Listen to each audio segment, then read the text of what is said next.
Bonsoir madame, bonsoir monsieur, soyez les bienvenus dans ce nouveau numéro de Plaisir de lire comme chaque mercredi après-midi sur Zouk TV. Et comme chaque mercredi après-midi, j'ai le plaisir de recevoir un ou une passionnée de lecture et cet après-midi, en ce mois particulier, nous recevons une dame, une grande lectrice, une littéraire, je n'ai pas les qualificatifs. Donc, nous disons bonsoir à... Oui, Marie-Laurence, merci Ludovic d'être aussi accueillant. Voilà, et je remercie toute l'équipe aussi de Zouk TV de m'accueillir. Et ceux qui nous écoutent aussi, mais merci de votre patience et de votre écoute.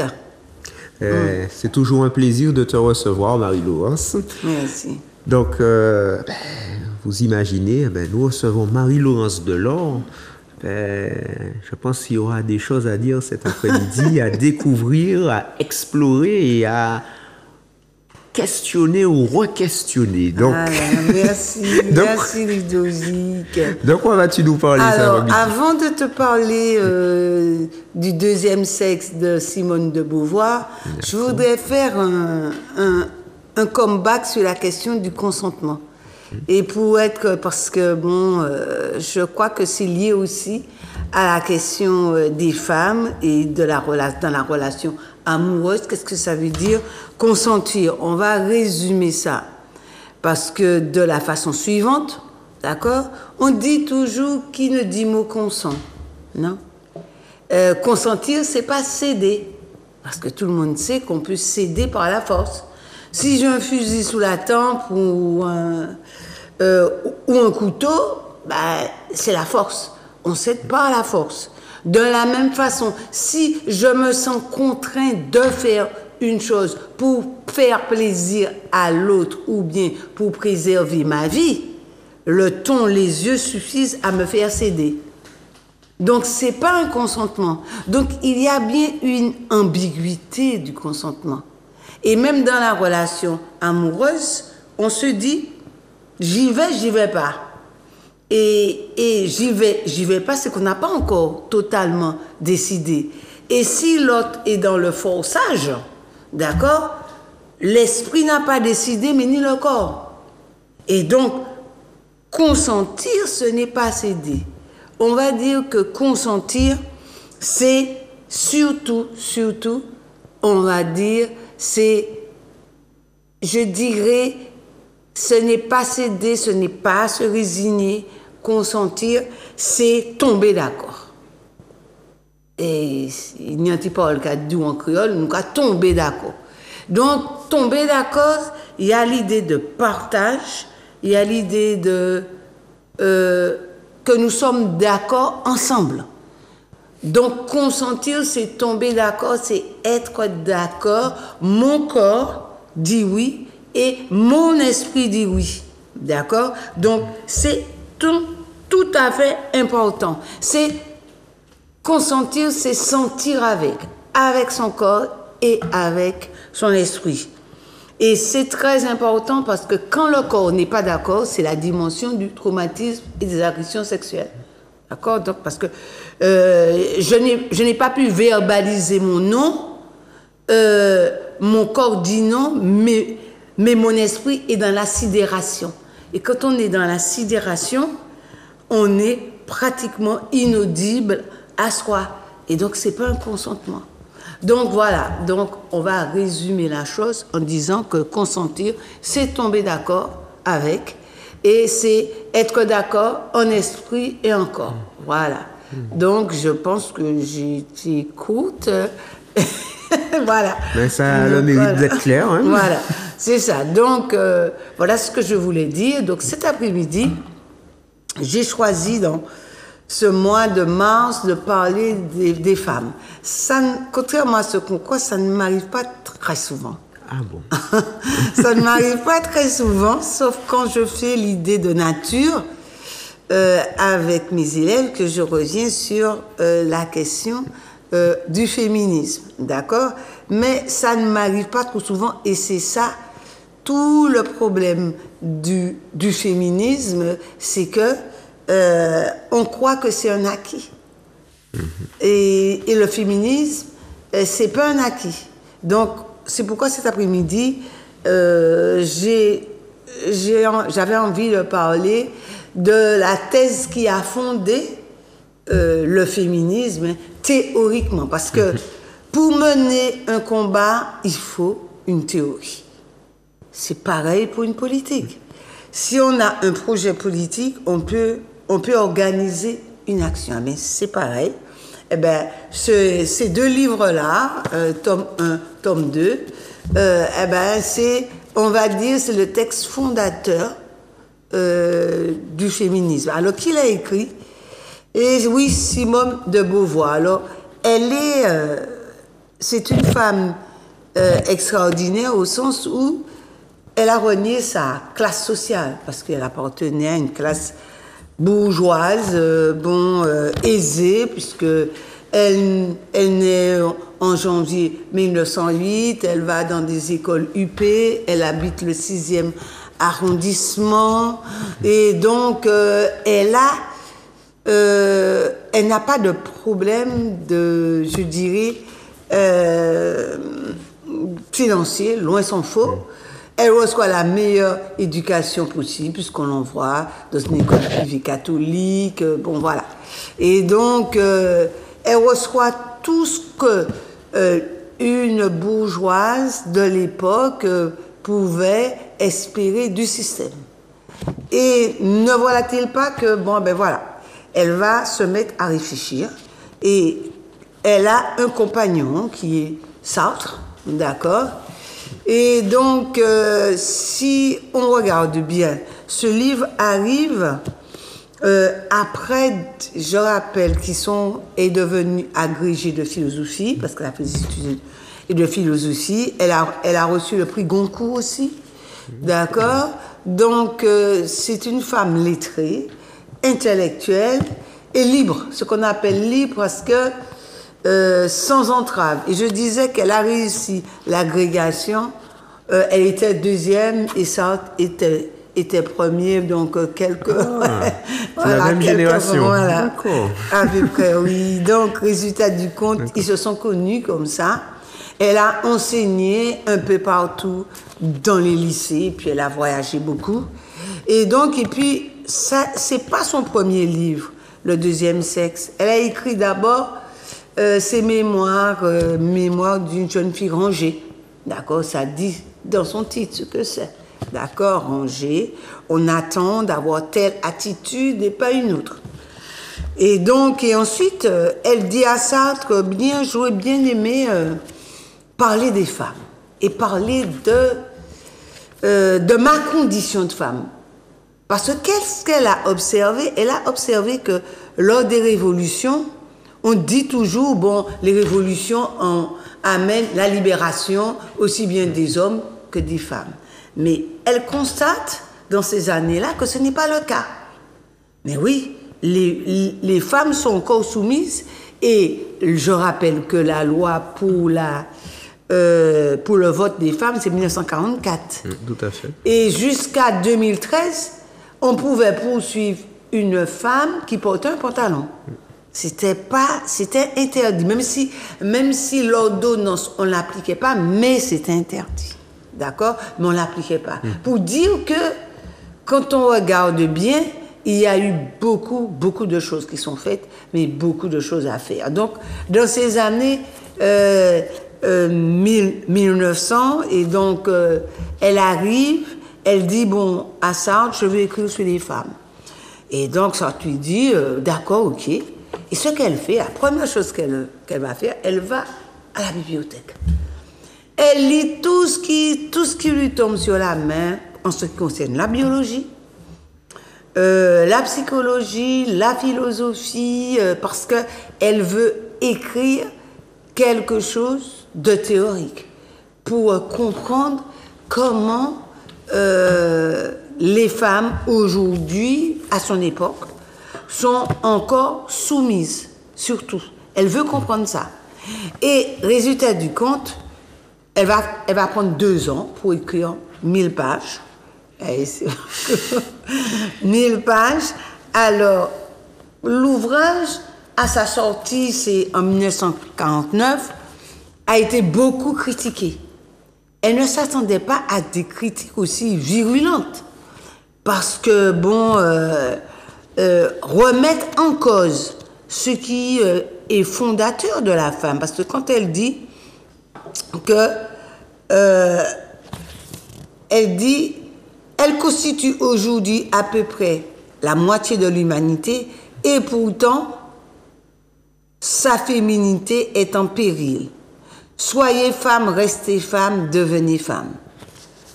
Alors, elle dit, bon, voilà, aujourd'hui, en 1949, c'est après la guerre, qu'est-ce qu'on demande aux femmes? C'est de peupler. C'est pas l'armement, on dit aux femmes, bon, peupler, bon, voilà. Donc, voici une femme qui vient et qui dit, voilà, je veux faire une étude impartiale et réfléchir sur la condition féminine. Ce qu'elle va dire, tout le monde le savait inconsciemment, d'accord? Mais il fallait avoir le courage de le dire dans ces années 49. Où il y a un dépeuplement lié à la guerre, on demande aux femmes d'abord d'être mères. Autrement dit, elle dit, mais elle n'a pas eu d'enfant, donc elle n'en voulait pas. Autrement dit, pour elle, la question de la femme, ce n'est pas une question biologique. Je précise ce que ça signifie. Ce n'est pas lié à un organe. Elle dit, son acte fondateur, c'est de dire qu'on ne naît pas femme, mais qu'on le devient. Dire qu'on ne naît pas femme, c'est dire que l'organe sexuel féminin ne me définit pas. Autrement dit, c'est pas un organe, c'est pas la nature qui me définit. Autrement dit, c'est une construction de quoi? De l'éducation. Donc, ce que l'on croit être de la nature, c'est pas la nature. Quand on regarde, on aura beau dire que les femmes sont faibles, mais quand on regarde les centenaires, une majorité sont des femmes. Donc, c'est pas le biologique. Ce qu'elle dit que le biologique, le génétique, ça ne nous définit pas. Pourquoi? Parce que tout est une construction. Être mère, c'est une construction. On peut être femme, on peut devenir femme sans pour autant être mère. D'accord? On ne peut pas identifier la femme à une fonction, on va dire, de fécondation. Et ça, c'est très important parce qu'à l'époque, on a des femmes qui ne peuvent pas avoir d'enfants. Et donc, s'entendre dire là que, bon, ce qui définit une femme, c'est pas la reproduction, c'est quelque chose qui libère. C'est révolutionnaire. Ah oui, c'est révolutionnaire, c'est ce qu'elle dit. Donc, première chose, elle va réhabiliter le corps. Et c'est d'abord une bombe à retardement. Et elle dit qu'il faut que les femmes prennent leur destin en main. Autrement dit, elle ne dit pas qu'il faut faire du n'importe quoi. Je dis ça parce que il y a des gens qui peuvent penser que la liberté des femmes, c'est faire ce qu'on veut. Pas plus la liberté des femmes que la liberté des hommes, c'est faire ce qu'on veut, la liberté. La liberté, c'est la capacité que nous avons à choisir en connaissance de cause. Faire ce qu'on veut, c'est une conception infantile de la liberté. Bon, si seul l'enfant de 2 ans croit pouvoir manger à n'importe quelle heure, ouvrir le réfrigérateur, dormir à pas d'heure. Aussi, les ados sont aussi comme ça. D'accord? Tu as des adolescents, donc, et vous en avez aussi, donc on sait ce que c'est. D'accord? Et donc, par conséquent, elle dit que vous avez le choix, vous pouvez être une femme sans être mère. Quand elle dit ça, c'est un brûlot, ça. C'est une bombe à fragmentation. Et il y a tellement d'audace dans sa pensée qu'on va dire que sa pensée, elle est anti-nature. Et c'est important de dire que c'est anti-nature. Parce qu'on a tendance à croire que la pensée, comme n'importe quelle pensée, tout nous vient de la nature. C'est-à-dire, la nature nous donne une règle de vie. Je dis ça parce qu'aujourd'hui, il y a cette idée que la nature peut tout. Eh bien, on va prendre des médicaments, mais pas trop, mais je préfère prendre des tisanes. On oppose les deux. Alors que le médicament dérive aussi de la nature. Donc, il n'y a pas à les opposer. Elle dit, il n'y a pas de règles dans la nature. C'est nous qui construisons les règles. La nature ne donne pas de règles. Que fait la nature? On est, on croit, on décroît. Elle ne dit pas que la naissance est bonne, ni elle est mauvaise, etc. C'est ça la seule loi de la nature, c'est d'être mortel. On peut faire ce qu'on veut. C'est cette seule loi naturelle qui s'impose à nous et qu'on ne peut pas changer. C'est notre caractère fini. Mais maintenant, personne ne sait notre durée de vie, si on va vivre 40 ans de plus ou pas du tout. D'accord? Donc, c'est ça, c'est la seule loi naturelle. Donc, la nature ne peut pas nous imposer de règles parce qu'il n'y a pas de règles vraiment dans la nature. Sinon, de dire, dans la nature, le plus gros mange les plus petits. C'est tout. Autrement dit, c'est la loi du plus fort. Et la loi du plus fort, c'est pas une loi. C'est simplement un abus de la force. C'est ça la loi du plus fort. Quand une minorité veut imposer, c'est ça qu'il dit. Il dit que je m'en fous du droit, c'est moi qui l'a, c'est moi qui a décidé. C'est la loi du plus fort. Autrement dit, j'impose ma volonté. Et ça, c'est important de comprendre quand elle dit que la nature ne nous donne pas de règles. Sinon, il n'y a pas d'institution. Il n'y a pas non plus de vie humaine. C'est ça qu'on oublie. Hein? C'est la loi qui construit l'humanité. S'il n'y a pas de loi, il n'y a pas d'humanité. Et il y a un film de la forêt de Sean Paul, il fait l'expérience, le héros fait l'expérience d'un retour à la nature. Il fait un retour à la nature, il est sur une pirogue aux États-Unis, etc. Il laisse femme, enfant, etc. Et tout le film montre que plus il s'enfonce dans la nature, plus il perd son humanité. Et oui, parce qu'il faut qu'il combatte tous les aléas de la nature, tout seul. Et donc, de plus en plus, il perd ses attributs humains. Est-ce que c'est ce qu'on veut? D'accord? Est-ce qu'on veut le retour à la loi du plus fort? Oui, il faut le dire, il faut le verbaliser. Donc, le consentement politique aussi, il y a le consentement en amour, mais le consentement en politique, c'est important. Le fait de dire oui ou non, de tomber d'accord ou de ne pas tomber d'accord. Parce que le consentement, il y a le consentement dans la vie amoureuse, mais il y a aussi le consentement dans la vie politique. Donc, voilà, elle dit que vous avez le choix, vous pouvez être femme. Il y a beaucoup d'audace et il y a beaucoup de courage. Parce que pour imposer dans l'espace public, un espace qui est aménagé pour les hommes et qui demande aux femmes d'être des mères, eh bien, il faut avoir le courage d'être en avance sur son ton et de le dire. Donc, elle dit qu'il faut que les femmes se réapproprient de leur corps, qu'il y a une liberté du corps. Et comme j'ai dit, la liberté du corps ne veut pas dire faire n'importe quoi. Ça veut pas dire faire ce que l'on veut. C'est un abus de la liberté. Les jeunes peuvent abuser de leur liberté. Donc tu rentres, tu sors, tu fais ce que tu veux dans la salle de classe, je te dis non. Autrement dit, c'est à moi de te dire, bon voilà, la liberté, ça a une limite. Pourquoi? Parce que tu me déranges, tu déranges la classe, etc. Donc c'est pas faire ce qu'on veut. La liberté, c'est encadrer, c'est ça. Et elle a toujours encadré. Ça n'a jamais été la licence. Il ne faut pas dire que la liberté, c'est la licence, c'est foutu, je fais quoi. D'accord? ou on dirait familièrement la vagabondage. Oui, voilà, c'est pas ça. C'est pas ça. C'est important parce que on parle souvent de liberté, mais on ne sait pas toujours la définir et on ne sait pas que une liberté, ça a toujours des limites. Sinon, c'est plus de la liberté.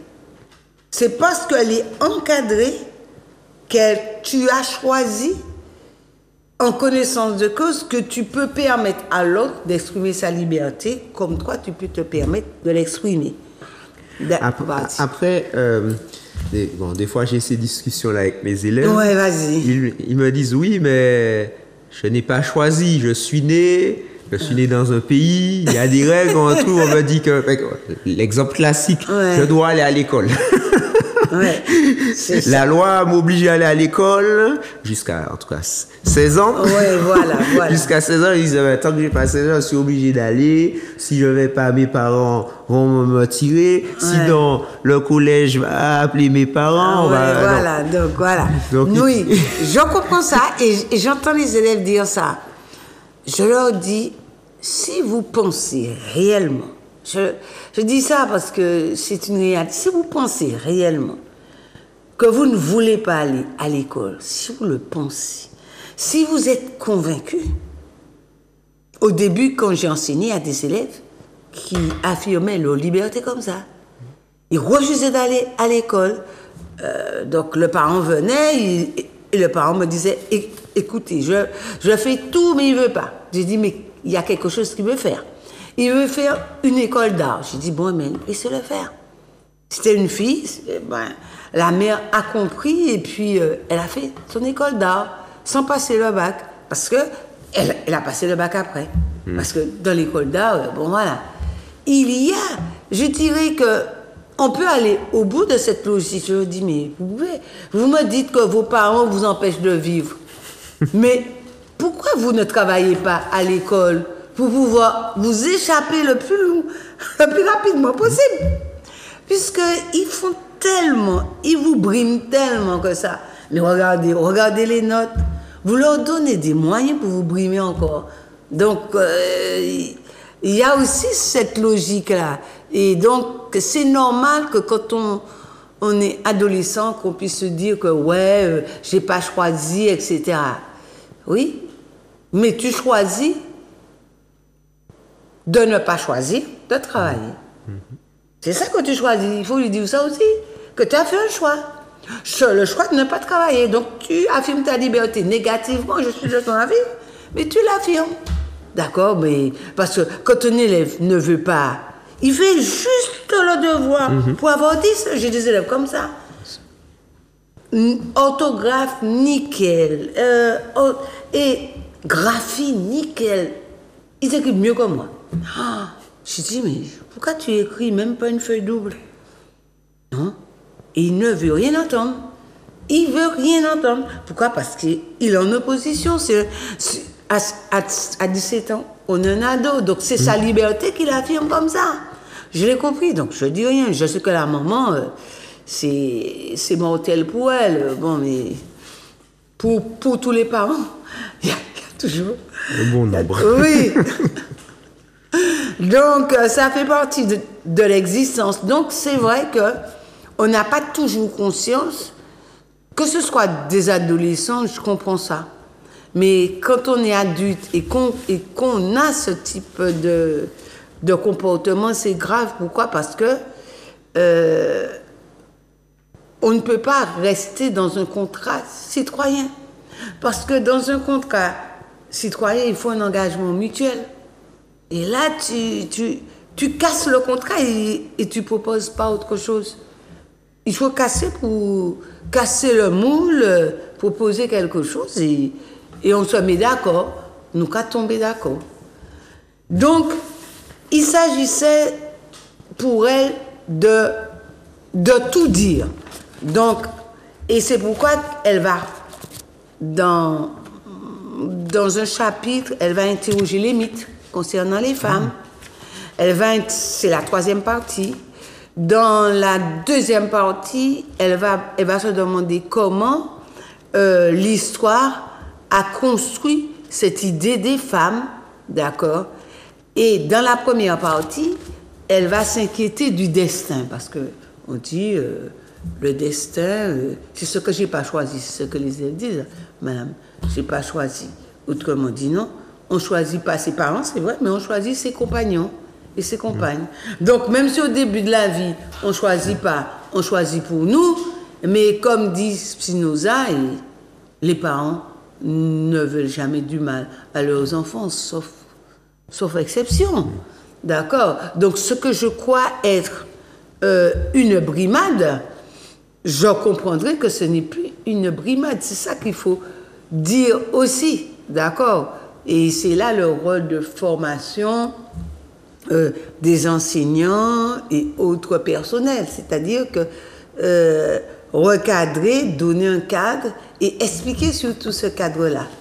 Ce qui n'est pas toujours facile. Donc, je disais qu'elle s'interroge sur ce qu'elle représente en tant que femme. Donc, elle veut écrire sa propre trajectoire intellectuelle et la comprendre. C'est d'abord ça, c'est-à-dire que quand elle fait ça, elle tente de déconstruire une idée de la femme. Donc, la question de la déconstruction, là, qu'on croit, qui est moderne, là. Il faut arrêter, c'est pas moderne. C'est déjà là. Ça fait partie de la continuité. C'est-à-dire que, bon, pour qu'il y ait quelque chose de nouveau, il faut des ruptures, il faut des continuités. C'est comme ça qu'à création. Il n'y a pas de création sans qu'il y ait des éléments de continuité et des éléments de rupture. Les éléments de continuité, c'est la déconstruction. On ne fait que déconstruire. Là, elle a déconstruit le mythe, comme on peut déconstruire les notions de liberté, de tradition. D'accord? Donc, elle va déconstruire les mythes qui sont véhiculés sur les femmes. Que les femmes sont des bonnes cuisinières, que les femmes ont besoin nécessairement des hommes. Ce sont des soumises, des êtres soumises par rapport aux hommes. Et elle va montrer que toutes ces études qu'elle peut faire, eh ben, elle constate que ça n'a pas de base scientifique. C'est ça qu'elle constate. Et dans toutes ses recherches, elle va faire une rencontre avec, et ça se sait pas toujours, avec Richard White, qui est un écrivain noir américain, puisqu'elle va voyager avec, c'est un essayiste afro-américain, qui va lui ouvrir les yeux sur les discriminations. C'est comme ça qu'elle va commencer à parler des discriminations. Donc, pour dire que c'est une femme ouverte.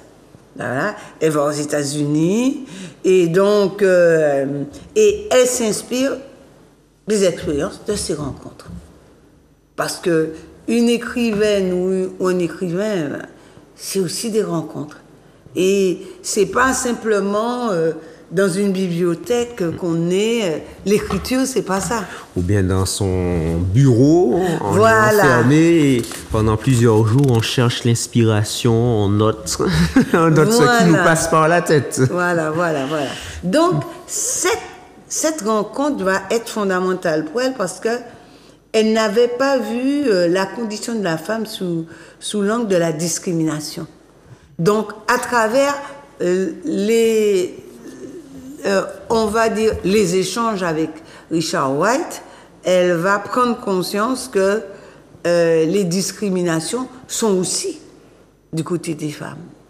D'accord? Il n'y a pas seulement des discriminations entre noirs et blancs, il y a des discriminations entre les hommes et les femmes. Voilà, donc c'est ce qu'elle va prendre conscience. Donc, et elle va questionner donc ce rôle des femmes et elle va plus ou moins analyser comment se construit ça et comment se construit la virilité. Parce que la virilité, ça se construit. C'est pas quelque chose de spontané, c'est ça. Parce que dire que c'est naturel, la virilité, c'est dire que c'est spontané. Non, c'est pas spontané. Quand un petit garçon tombe et il pleure, d'accord? C'est pas ce qu'on va lui dire, tais-toi, machin, que en grandissant, ben, certains vont cacher leur peine, ce qui explique pourquoi, d'ailleurs, chez les psys, bon, il y a beaucoup plus de femmes qui y vont parce qu'elles disent beaucoup plus souvent leurs émotions, elles trouvent les mots, et alors que pour les hommes, c'est beaucoup plus difficile de trouver les mots pour dire leurs émotions. Pourquoi? Parce que on a catalogué les femmes dans un modèle naturel des émotions. Or, justement, ce qu'elle dit, c'est que il n'y a rien qui distingue les hommes des femmes. Et mon idée, c'est que ce qu'elle dit, c'est à la page 14. Mon idée, c'est que tous, aussi bien hommes que femmes, qui que nous soyons, nous devons être considérés comme des êtres humains. D'accord? Assurément, la femme est comme l'homme un être humain. D'accord? Mais elle dit une telle affirmation est abstraite. Alors, elle est abstraite, c'est pourquoi il faut la rendre concrète. Et ce qu'elle dit, c'est qu'aucune femme ne peut prétendre, sans mauvaise foi, se situer par-delà son sexe. C'est-à-dire qu'elle dit que nous sommes tous des êtres humains. Autrement dit, des personnes. Qu'est-ce qu'une personne? C'est un sujet. Oui. Ayant une conscience, une liberté, ayant aussi une conscience morale. On oublie ça. Que la moralité, on en a besoin. C'est un élément d'élévation. C'est-à-dire que par la moralité, j'ai un rapport avec l'autre. L'autre, même si spontanément je vois que c'est un adversaire, mais je sais que c'est un adversaire nécessaire. Donc elle dit, bon voilà, il faut analyser ça et que elle fait l'analyse suivante, c'est que la virilité nuit à l'égalité. C'est un obstacle à l'égalité entre hommes et femmes. Mais oui, parce qu'à partir du moment où on situe l'homme du point de vue de la force, de la virilité, il y a des choses qui sont permises aux hommes et puis d'autres qui ne sont pas permises aux femmes. C'est ça. Donc, ce qu'elle dit, c'est que cette idée de virilité nuit non seulement à l'égalité, mais nuit aussi à la liberté des femmes. Et c'est pourquoi elle propose une nouvelle politique. Et elle dit la chose suivante, une femme a autant de liberté qu'un homme. Avoir autant de liberté, c'est pas abuser des libertés. J'insiste dessus parce que il y a tellement de malentendus sur la liberté accordée aux femmes que, ou je dirais pas accordée, la liberté des femmes, parce que quoi qu'on puisse dire, la liberté est là et il faut la construire et il faut la pratiquer, la liberté. Elle dit la chose suivante, une fille n'est pas une pauvre névrosée, refoulée, frustrée et déshéritée, parce que c'est ça. Les critiques étaient de ce type-là. Et elle répond, bon, ben, je ne suis pas une pauvre fille névrosée, refoulée, frustrée, déshéritée. Et on entend ça souvent, ah, c'est une question de femme, c'est une frustrée, bon, voilà, c'est une refoulée, bon, c'est une névrosée, demi-folle, etc. Et on ne va pas dire d'un homme qu'il est névrosé, hein. On ne va pas dire qu'il est un déshérité, qu'il est un sans-patrie, bon, on ne va pas dire ça.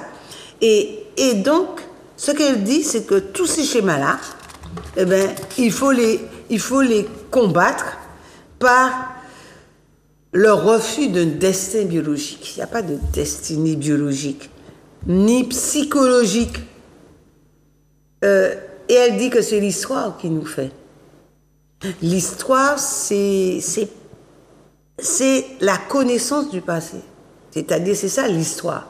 C'est l'histoire qui nous fait, nous héritons d'une histoire.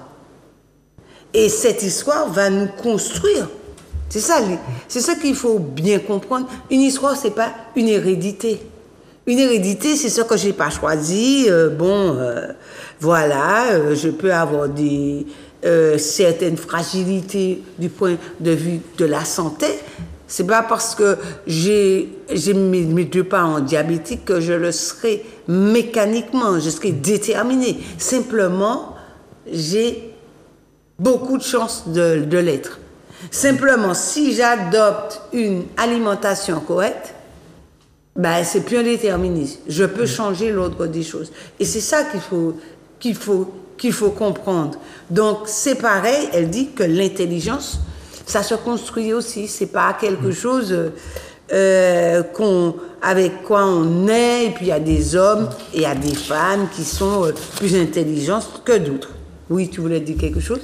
Non, c'est cette notion de construction dont tu parles depuis le début. Tu as dit, de la même manière, tu as dit, on devient femme, ça se construit dans le sens où, ben, il y a des choses que j'accepte, que je garde, peut-être que je prends un moment de ma vie, qu'ensuite je choisis autre chose. Donc tout ça participe à la construction. Et on voit que ça s'applique aux deux, effectivement. Eh ben, homme, femme, tu parlais de la virilité.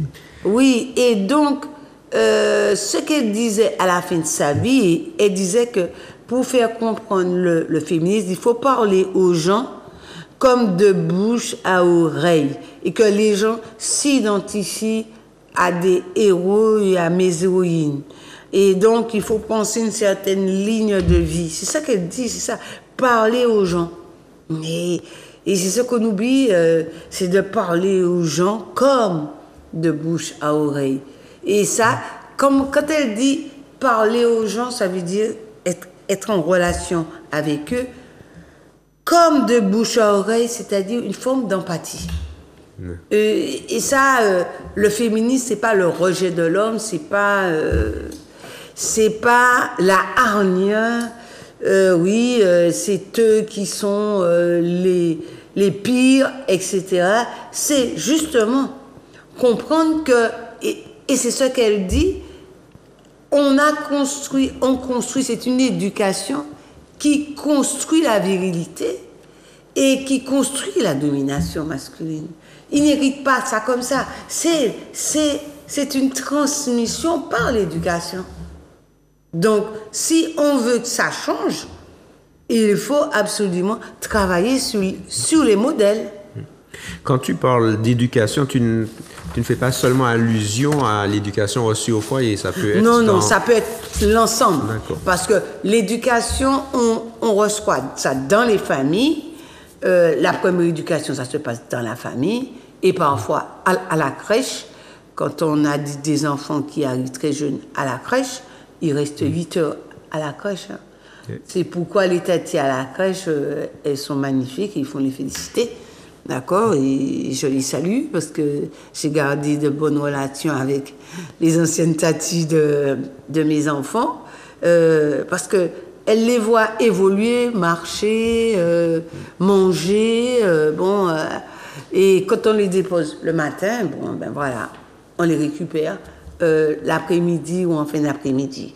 Donc pour revenir sur l'éducation, ça se fait à la maison, mais dans les institutions aussi.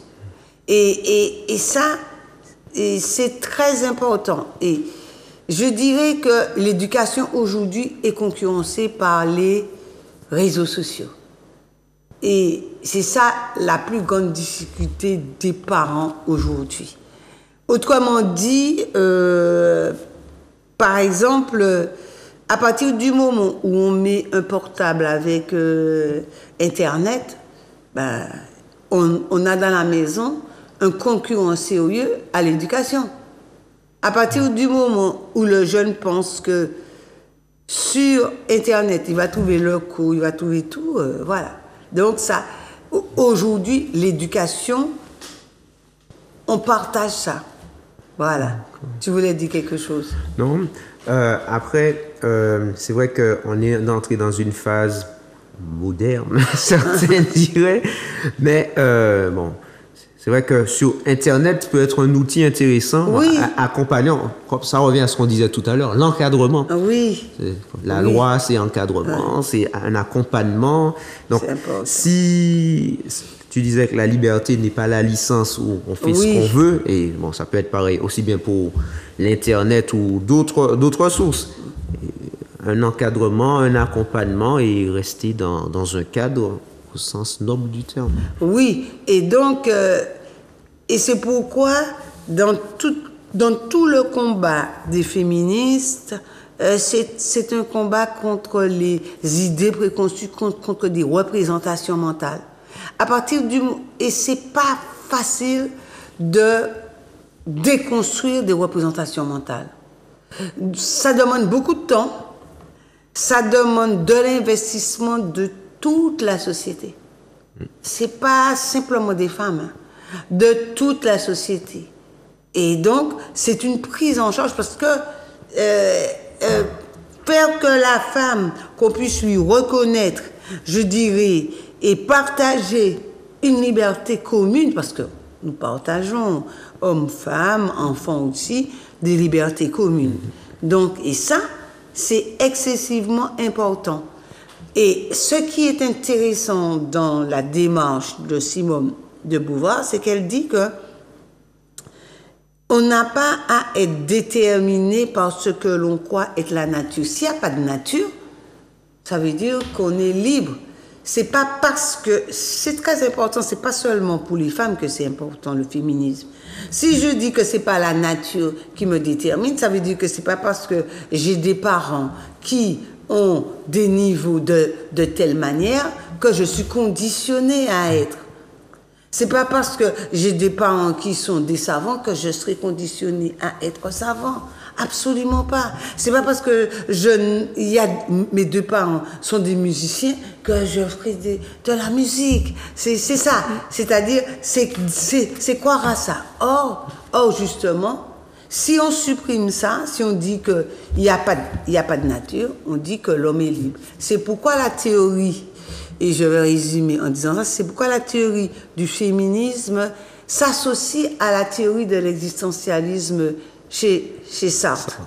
Parce que Sartre dit que de toutes les façons, l'homme devient libre, on ne naît pas libre, on devient libre. Ouais.